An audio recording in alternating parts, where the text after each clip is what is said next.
அமர்ந்து கொண்டு அருள் புரிபவளே, குழந்தையாய் குமரியாய் வந்தருள்பவளே,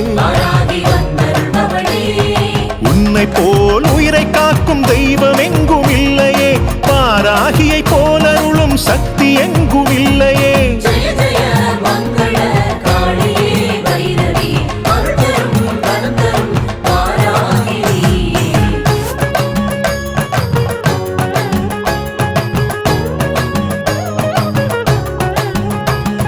சங்கு சக்கர ரூபிணியாய் வந்தருள்பவளே,